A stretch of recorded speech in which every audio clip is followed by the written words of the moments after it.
prepared. Now you can come in France. That's France. As you see, you are in a glorious village. As you can see with the many cups on the walls. You're not just in any village. See, we have a glorious past and triumphant winners of, I don't know what it is, but most likely, if people over here don't know, these cups are probably mostly, as you can see in the little statue all the way up there on the right, the not yet recognized Olympic activity of pétanque, but maybe one day pétanque will be recognized, because see the noble attitude of this man, very concentrated, and look at the harmonious movement of his body when he's about to let the ball go. It's very, very beautiful. I hope you see how inspiring that is. And think of the centuries of wisdom. When you see this man above us, is there a problem? If you bother you, just tell us. We'll let you. Okay, yes? Yeah, because you have pétanque in Portugal, it's not in pétanque. I don't know how we call that. We have two kinds of. We have a minor and pétanque. So we bring you can bring some balls and introduce this to you. No, but tonight, we have to leave earlier because the guy of the pétanque must be here at 8. Oh, tonight is a championship of pétanque in our village. Every Friday you have a championship of pétanque. So tonight, yes, we do at our time. 8 o'clock. Okay. So then there'll be in the village a championship of pétanque, so you can go admire, what is taking place. At 8:15 we have to leave the room. So it's 8 and that's quarter to 8. No, because so at noon it has to be ready for 8, Yes. Yeah. We have to leave for the pétanque players. We have to share the community. Anyway, so you can watch. While I'm in the glorious past of our village, I hope you've admired on the way next to the church. It's very useful for faithful people that have suddenly nature calling. They could just go next to the wall of the church, what we traditionally call here Vespasienne. And Vespasienne come, as you probably know, from the emperor Vespasius, who thought money had no order, and when they proposed to him a new tax on the Romans to get money, proposed to tax the peeing places. So, and people said that this was a strange idea because of the smell. But money has no odor. I don't know about in your country, but we have kept this as a very deep and important proverb in France, that money has no smell. Money has no odor. Yes, you have. Norway, same. Yes. I thought you had a smell in Norway. A good smell, no? So. Smells of oil. Smells of oil, yes, okay. Money smells oil. So, as you can see, you can go by. Please have a look at it. Please try it. You can be two people together and have a nice discussion while being together. And that's why it's a place for two people, So, it's meant together. And it stops at this height so we can really see each other. But only see the decent part, and you're not tempted to look at the other one to see if it's bigger or smaller. That's why it was made, is this big preoccupation, as you know, among men about the size of the wee-wee, as it says someplace. So it stops here, so you see only his face, his eyes, his looks, the grin on his face. Yes, okay, so you can try it. While I'm at other local activities, local attractions, I really recommend our local cemetery. Yes. Now, for people who are interested, who live in big cities, where cemetery plots are very expensive, in our beautiful cemetery, for 80 euros, you can have a place forever. 80 euros. Now, if you go buy any, you can have it for 60, so please come to see it, or you can go see with City Hall.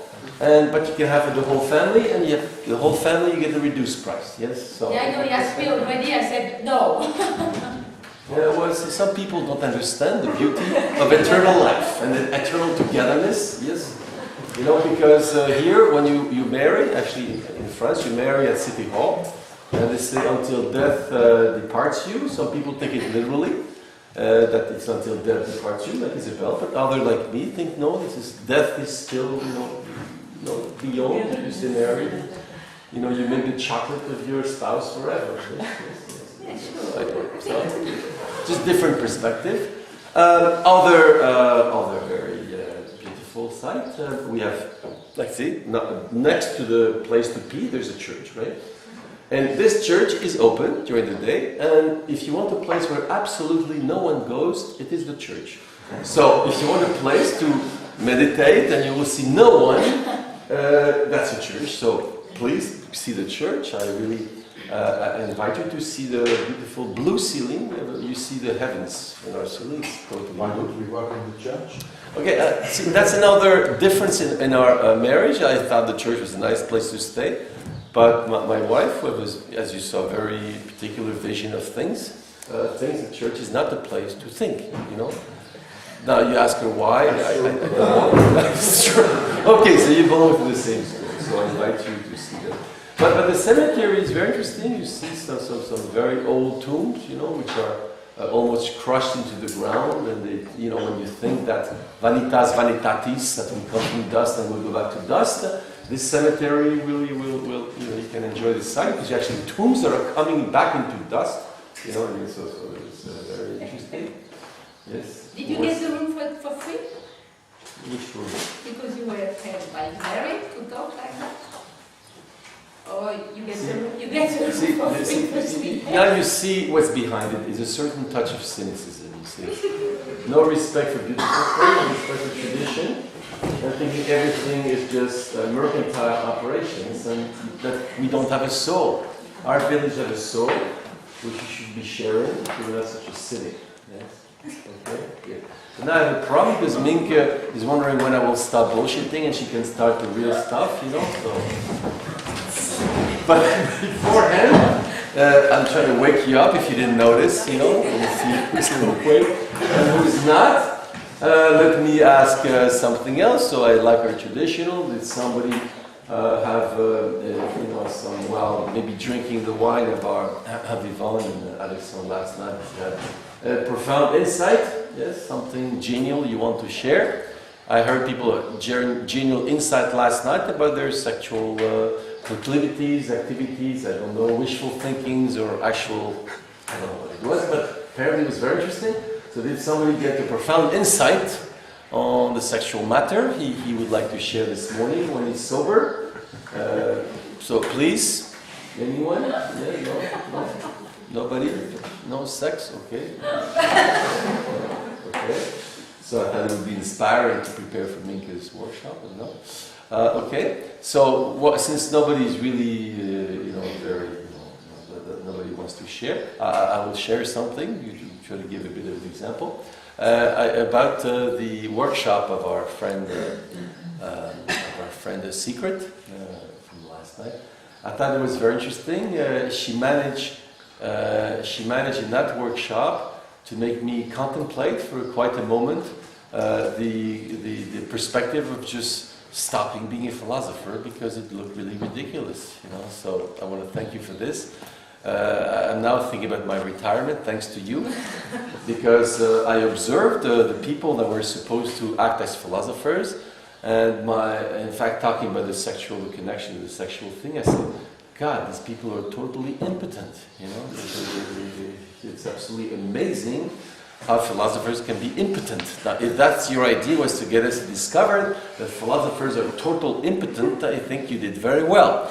I managed to see a discussion for 23 minutes, and I'm sure the record could have been beaten very easily, where in 23 minutes, absolutely nothing had come out. You know, nothing.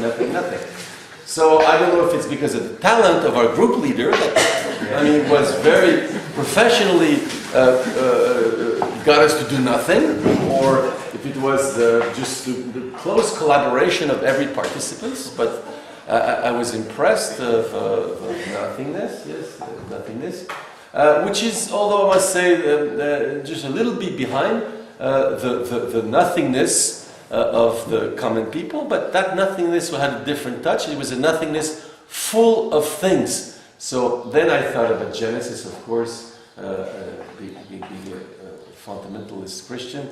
I thought about the tohu bohu, you know, or I don't know if you know, you use this term, tohu bohu. Before God made his act and separated heavens from earth and installed conceptual distinctions, some people call it, others call it order. Yes, he started dividing things. It was total chaos, and this chaos in Hebrew is called tohu bohu, or tohu bohu, or I don't know what you call it, tohu bohu. So tohu bohu is a total undifferentiated existence of things. There's not even things, there's just chaos, yes? So the emptiness and impotence of the philosophers were closely matched by the chaos, the nothingness of chaos of the common people. So if not only did I contemplate not being a philosopher anymore, but I contemplated stopping being a human being and become an iguana as being something that at least had some meaning. Yes, so I want to thank you for this profound experience. I don't know if that was your idea. Was it your idea? Thank you. Okay. You what? I didn't know what. You didn't know? Okay, that's another proof of the meaningfulness of the experience. Thank you. That's good. Okay. So that's what I wanted to share with you. So does anybody else have a comment, a question? Yes, something that he wants to know or say? Okay, that's very interesting. Mike, why do you break our, very nice atmosphere? Now you're breaking it by saying something. Why, Mike? Why, Mike? Because you said something. Okay, so let's hear it. In fact, if there had been any moment I appreciated since this thing began, it was yesterday night. Yes. It was wonderful. The sexual, The sexual, bisexual, asexual. Yes. Call it whatever name, but it was beautiful. And I want to use this opportunity to say thank you to our host. In the apps, please, madam, if you go home, tell your husband that together all of us appreciated you people. Thank you.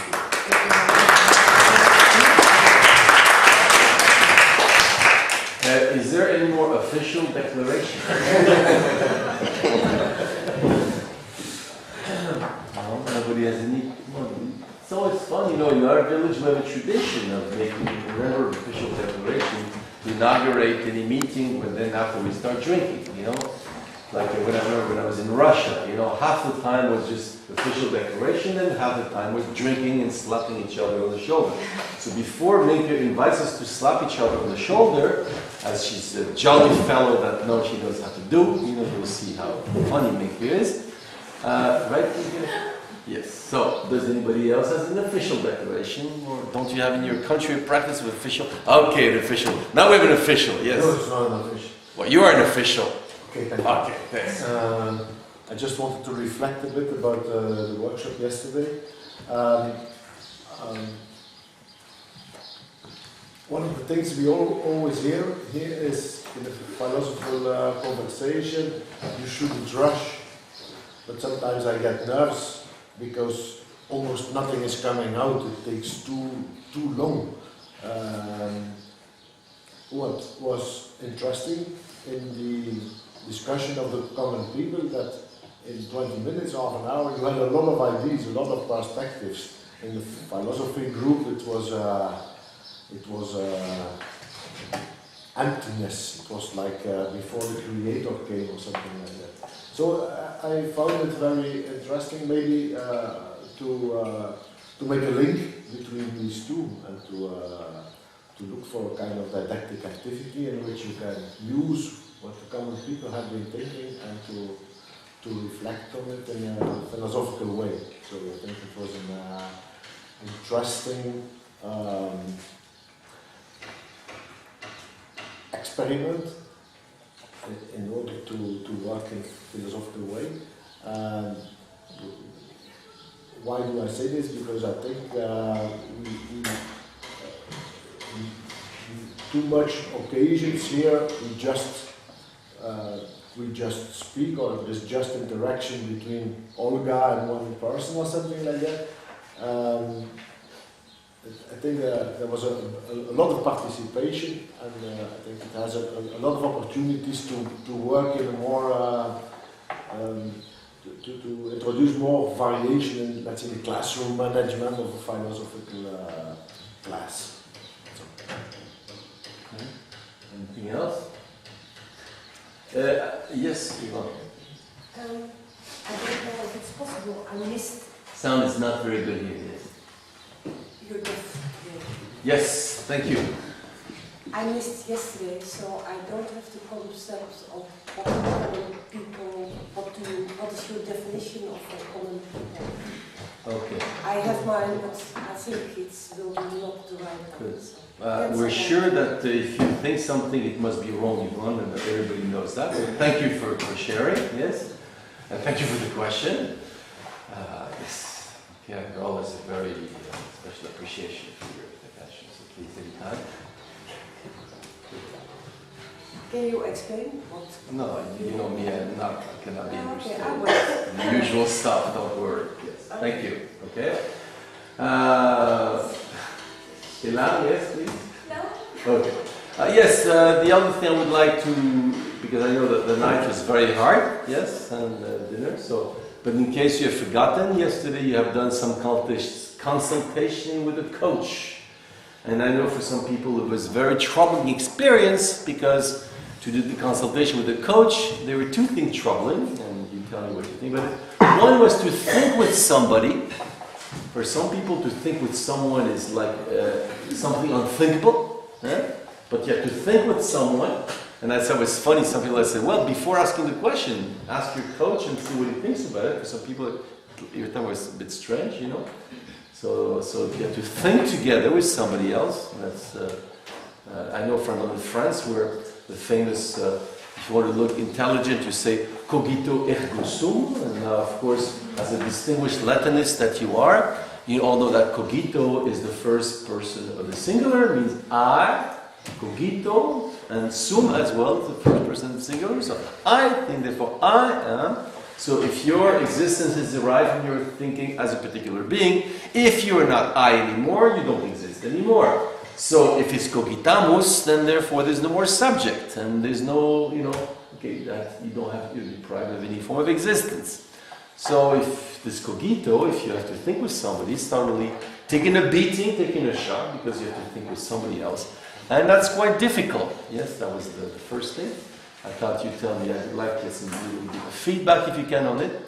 And the second thing I thought, which is a bit the idea, is to have you objectified in the following form, is that you become a case. And why do you become a case? Because you have two people talking about you, saying what they think about what you're saying, commenting, discussing how they can torture you, how what you say is meaningless, how you're avoiding to answer. And I know normally, since you're human beings, you probably, like most animals, want to defend yourself. Say, no, that's not what I say. No, I'm not like that. No, I'm not this type. I'm not the one you think. You know, this famous expression in France, which is, I'm not the kind you think. I don't know if you have that expression. That generally means for a woman that she's not a prostitute, the other says she's a prostitute. No, I'm not this type, you know. So, anyway. So I'm not this type. I hear you talking, right? But you could not speak because the rule was that these two people discuss your case, but you have to wait for the question. So I don't know if this was a strange experience, and another reason being that it's very common today in most cultures to say, "Thou shalt not judge." Yes, and suddenly you hear people judging you, and only you hear them judging you, but you hear different judgments, and you should not answer. You should not defend yourself. You should wait for the question. So that was a bit Machiavellical idea behind this, right? In those both cases, thinking with somebody else and being judged openly and being crucified in a very lively fashion, yes. And so, Morten recognized. Although Morten and Isabel, I must tell you, had a particular task because they were just left the two of them. And since they were quite an infernal couple, I didn't want anybody else to be with them because that would be unbearable. So I proposed they stay together. So they had to be a bit schizophrenic since the client had to be both a client and a coach. Yes. And Isabel complained complained of an identity problem. She had an identity crisis in this situation because she had to be both coach and client, but she wanted to be the philosopher. So, you know, well, so then she said she was confused, which of course, you know, it's not a surprise, right? So, but it's another way. If you're only two people, you can propose that one is both client and coach, you know. And so it's interesting because you see what kind of question he wants for himself, and it's exactly the question you don't ask him. And you say, if that's the question he wants, I ask another one. So it's a very tricky, even doubly Machiavellian thing, yes. But if you'll be really, really Machiavellical, what you do, you're the three things. You're the client, the coach, and the philosopher. And then you go really crazy, and that's the whole idea. Yes. No, you don't go crazy. Because you just work by yourself, then you do whatever you want. Well, that's not called going crazy. No. Oh, I thought crazy people did just what they wanted. No. They obey to some supernatural orders. No, if you're just alone with yourself, it's okay. But you go crazy. No, you don't go crazy. Okay, no. Different schools, as you see, different schools of thought. No problem. Yeah. People by themselves don't go crazy, that's what you say. Oh, why not? Alright, so we're living plural word democracy, right? La Chapelle, Saint-André. Is you democracy? So, did anybody have never mind sarcasm, you know, as we say in Algeria, where I come from, where I was born, we say, the dog barks, but the caravan goes through, yes? And if you think that's not poetic enough, we have another one which says, how do you say what comes out of the mouth? The saliva, the slime of the toad doesn't touch the wing of the white dove. Yes, which is the equivalent. So you choose the one you want. Yes, the caravan or the toad. You have this in Portugal? One of those? The first one. Which one? Is it in Portuguese? Os cães ladram e a caravana passa. Okay, but the white dove, you don't have this. It evokes too much virginity, probably. The white dove, symbol of virginity. Okay, thank you. So, did you have any comment? Did you get any interesting feedback, a couple of things on this coaching experience? Does anybody have a comment on this? I had a very interesting comment. Cecilia said that she has done, as a coach, she had Jean-François as a coach, and she was very confused, and I told her that was exactly the idea of having Jean-François as a coach. If you want to get confused, you take Jean-François as a coach, and it's a guarantee. And the only person that can compete with Jean-François on being a coach that can confuse you, I must recognize, the only serious contender to producing confusion to Jean-François, I must admit, with no doubts, is Caroline. So I'm sure as well you could introduce serious confusion in your person you're coaching. So I want to recommend, if you want to try confusion, you have two very good coaches. Yes. So yes, you know, we say in France, to each, à tout seigneur tout honneur, to each lord his honors are due. So you have to recognize, you know, their competency in this, their skill in this matter. Thank you. So, is there any other comment or question on what happened last time with the coaching business? Anybody had an insight or memory? Because the wine has funny effects on them. As Nietzsche, you know, we have to forget, you know. Yes. I think what was great about it was that you become very aware of what way you want to go and what you want to achieve with your questions. That when you're alone, you don't have to qualify your questions to yourself, but when you have a coach, maybe the coach will ask you what you want with that question, and you have to say it in words. All right. So you have become aware. Yes. Oh, you know Jean-Claude Van Damme, no? Yes, a famous thinker, you know, who sometimes make movies. He said exactly what his main motto. He's recognized intellectual now on our national television. He says, "Be aware." So I see you have now listened to Van Damme. You are now aware, thanks to your coach. So tell Van Damme, have a coach. Yes, philosopher's coach. Okay, good. Yes, thank you. Yes, you become conscious of your own. You have. The Greeks said, "Logon didonai." Logon didonai, because you have to account for your words, then you become conscious of what it means. And by the way, that's what argumentation is all about. Often people confuse with rhetorical argumentation. I have to prove that I am right, but that's not our business. Our business, because I have to I have to account for what I do. I become aware of what I'm saying. Yes, strange experience, isn't it? Yes. Yes, be aware. Yes, Jean-Claude said. Okay. Okay. Any other comment? Yes.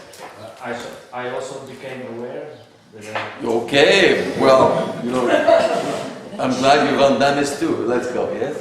that I didn't listen to my coach. And You didn't listen to him. Who is surprised? Raise your hand that you didn't listen to his coach. Who's not surprised? Raise your hand. Okay, so far we're with you. I didn't see all the hands, so I was It doesn't matter, we're just trying to create some atmosphere, yes?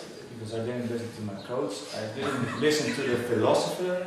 You listen to no one. Who's surprised? Raise your hand. Go ahead. And indeed, I didn't listen to my client as well. Yes, you listen to So who's left? Who was left? Floris is with A and B. A and B doesn't listen to. Who's left? That's pure arithmetics, don't worry, no philosophy, pure arithmetics. Who's left? We have this in French, I'll tell you. Pince-me and pince-moi are in a boat. You know this? You know? Pince-me, pince-moi means pinch me and pinch yacht. Pinch me and pinch yacht are in a boat. Pinch yacht falls in the water. Who's left?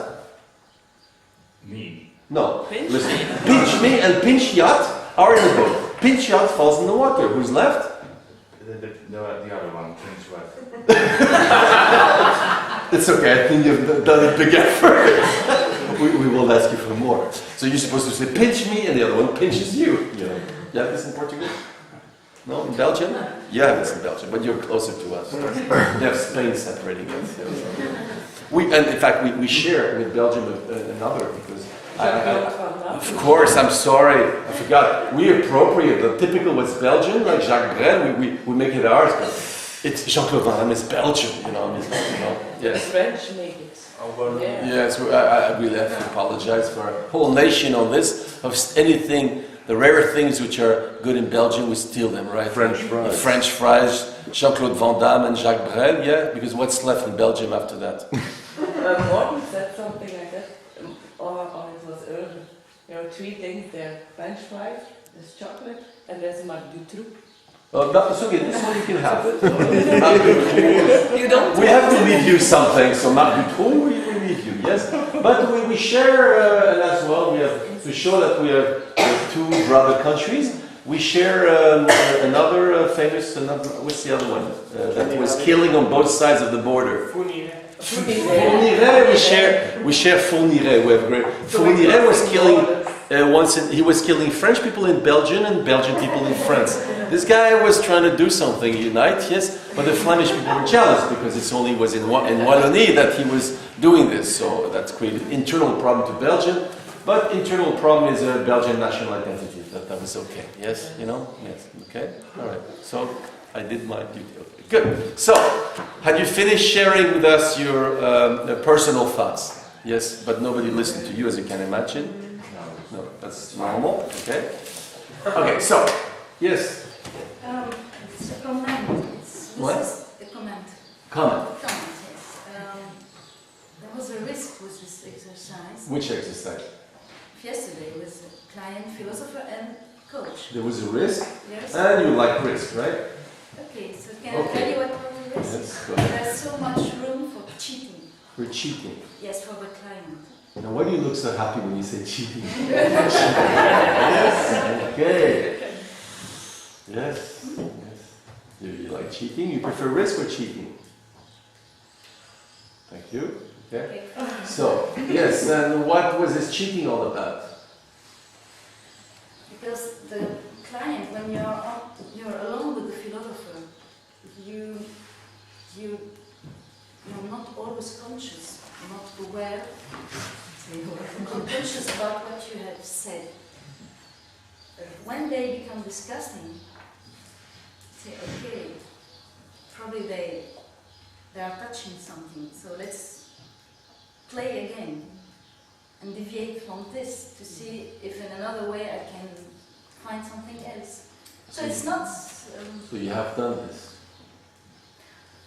Have you done this? Thank you. Okay, so what did you discover therefore? What's your identity? Nowhere. I didn't ask where. Therefore, what is you discover as being your identity? That's easy, pure logic now. Elam is? Elam. Elam is elam, yes? Nice, I see how you do it, very nice. See? And that's I say, in French we have another expression, faire feu de tout bois, which literally means makes fire out of all woods. You have that? You make fire out of all woods. So in like philosophy makes fire out of all woods, because you can always burn something fire. We have another expression which can be the equivalent. We say, dans le cochon tout est bon. In the pig everything is good, because from the pig, for people in the pig culture, we eat everything from the horns to the to the tail. Yes. So yes. Is there a problem? Yes. The horn of the pig. Yes. I see you. Yes. Poetry is not something that you are inclined. You're inspired. Okay. Oh, there was inspiration. So with everything, and in philosophy, same thing. En philosophie, tout est bon. Everything is useful. Thanks to this schizophrenic philosopher you were dealing with, you discovered if you didn't know you were a cheater. Yes? Are you happy? Yes. All right, good. So, any other comment? And that's by the way, it's interesting. I hadn't thought about this. But this fact that you hear this, you can so-called get prepared. Prepare your answer. Ha ha, that's what they think this. But that means you redouble the activity, and I think that's interesting. Yes, I hadn't thought about this. Yes, thank you. So, it's a gift. Yes, Mike. I didn't see quite much difference, but I saw it as very inspiring. For instance, I took my coach as another self, kind of having a kind of introspection, yes. So that when you are counseling somebody, you don't just ask any question that comes out of your mouth immediately. It gives you room to go back to yourself, then consider alternatives in dialogue before you can now talk to the person. When you weigh what 2 options or 3 inside you, then you can know the one to ask the person. I think it's a guide to philosopher. Yes, and indeed in that case I'm thinking of this idea of Plato that to think is enter in a dialogue with yourself, but generally when you have a philosopher in front of you, you don't see this dialogue.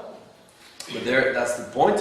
You see this actual thinking, the other side of the question taking place.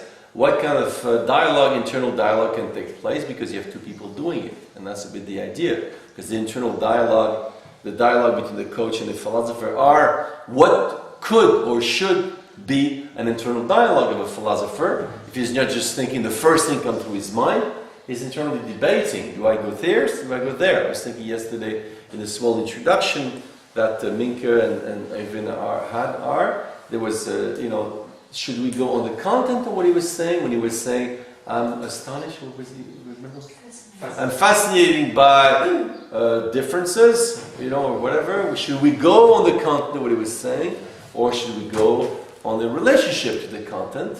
For me, that's a very typical, it's always a key issue in the consultation, or in the questioning. Should I go to the ideas in themselves, or to the relationship to these ideas, which has a lot to do with attitudes and as well with meta-cognitive type of thing. So there you will see this kind of debate, and that's a bit to do that, right? To invite you to reflect. So yes, thank you. Any other thing? Yes? Mark gives me as a coach a thinking body. The thinking what? Body. Body. Yes. He gave you a thinking body. Yes. So you have 2 stomachs now. No, I have a thinking body. Thinking body. And to take it, it was very strange for me, but I take it and I do it, and it was not exactly that the same question I did it, but there's something happening and the same words are coming from me, but there's something happening, so it's building up the thinking body. Mark, have you done this? Thank you. for the answer. I love those kind of discussions. I would have enjoyed seeing what happened today. That would have been very interesting. Okay, thank you. But yes, okay, love yes. Okay, anybody else had a strange experience? Yes. About the thing of becoming a case. Becoming a case. And that's new for you to be a case? Yes. Okay. Yes. And at some point I saw that so it was so clear for me that I was a case. No. Okay. Do you have the expression in Portuguese to be a case? Does it have a double meaning? No? Caso? Conotação particular? No? No? Okay. In English, when we say, this guy's a real case, means, not. Anyway, not in Portuguese. Okay, because you're serious people. Okay, but go. You're a case. I was listening to what they were talking about me as a case. And it was so clear at some point that I was only a case, that I wanted to give suggestions to my case. I had to struggle with myself so I wouldn't speak, because I wanted to do that. It was very strange. Yes. So you were happy to be a case. Yes. Okay. Yes, thank you. That's yes, the idea. Somebody else wants to. Yes. I can tell you from Norway this thing about discussing the case when the case is present. There is one psychologist up in North, Anders Lindstedt is friend of his, and he has introduced in the health sector something which he calls reflecting teams. And then health workers are discussing the patient or client when the client is present. Yes. And that affects the discussion because it de-objectifies the client. Yes. So this exploration is quite interesting. Yes. That's okay, interesting. Yes. Anything else? Yes. And being the client, I thought it was very interesting because I sort of felt that in the beginning of the session, the two people I were working with wanted to put me in a particular place, and so they started whispering, and then they switched to Whispering. French. Oh, really? Okay. So they're like really not even letting me out what their discussion was, really conniving. How are we going to get her to Yes. see this? Yes. I have seen this. Were you with Jeanette and no? No. Because I saw it with couple with you as well. So naturally, right? It was not to connive, but I said it's a natural thing. You don't speak about someone to his face, right? And naturally we're going.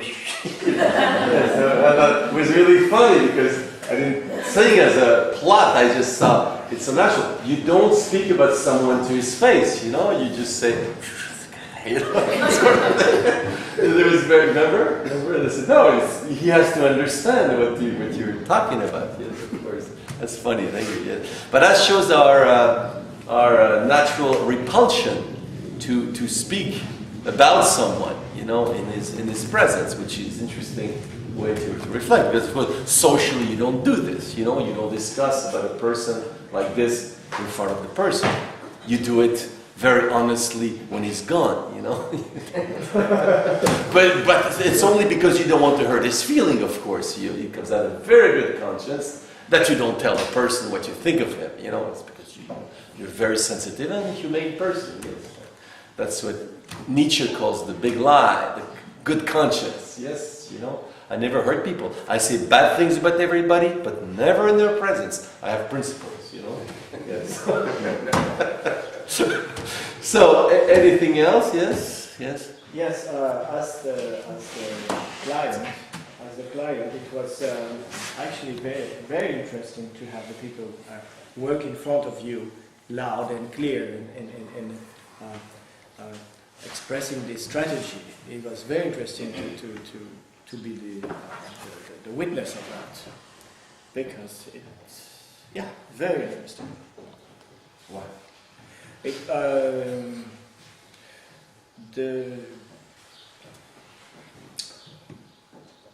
How they think, how they see things, and we're missing a predicate here. How do they see things? yes, is it not? Yeah, it was interesting to see how the people see things, how they perceive something, and what. Tell us an insight about something really strange that you saw. Nothing strange. Oh, What's strange about that? No, it's not strange. sorry. Can I clarify? No, never clarify. It's a very bad principle. The same things you ask, the same interest you have on this moment for what I say, that's, you say, what does it say? What does that mean? What are they doing? How are they thinking? Is that what he was doing yesterday? When he was my coach? Yes. When I was the client. You cannot change it. Okay. Cecilia, now, do you understand what Jean-François is telling? Or because now you're a professional, you're used to it? Do you understand what your coach is saying? I was the client. Oh, okay. Yes? Okay. Thank you very much for your contribution, Cecilia. Okay, anybody else wants to say something? But by the way, I always have this idea, big jokes, but this seminar, if we experience the strangeness of our own, how do you say that, our own English, the people of your own species, human beings, that's the thing, you know, so I always experience that strangeness, right? No, in that case it was not strange. It was not strange. They were not That's strange. probably what was strange. They were not strange. They were not strange. Who is strange then? You say I'm strange, but they were not strange. Oh, I was okay. not speaking about myself. I was speaking about what I was seeing. They were not strange. Okay. Nothing was strange then. Or something was strange. It was not strange. It was not interesting. strange. Interesting. Interesting. Yeah. Okay. So interesting is not strange. It can be strange. Oh, it can be strange as well. For sure. For sure. Okay, good. Thank you. Yes. Yes, no problem. Yes. All right. Anybody else who wants to say something? Yes, yes. I think it was interesting when we are the coach, because we can help the others think in another way. And The others who? the others, the counsel, The philosopher, okay, yeah. yes. And also when we are the philosopher, I think for me it was good because I'm used to impose my ideas, and Cecilia helps me to go in another direction. And as a case, I think it helps me to forget about myself and to be aware of what is really my problems, maybe. You'd like to know what your problem is. Sometimes. Sometimes. Not all the time. Anybody else? All right. Yes. No problem. So Minke doesn't have a nervous breakdown. We're going to let her start. Yes. All right. All right. Is there? You need the board? Yep. Où sont les marqueurs?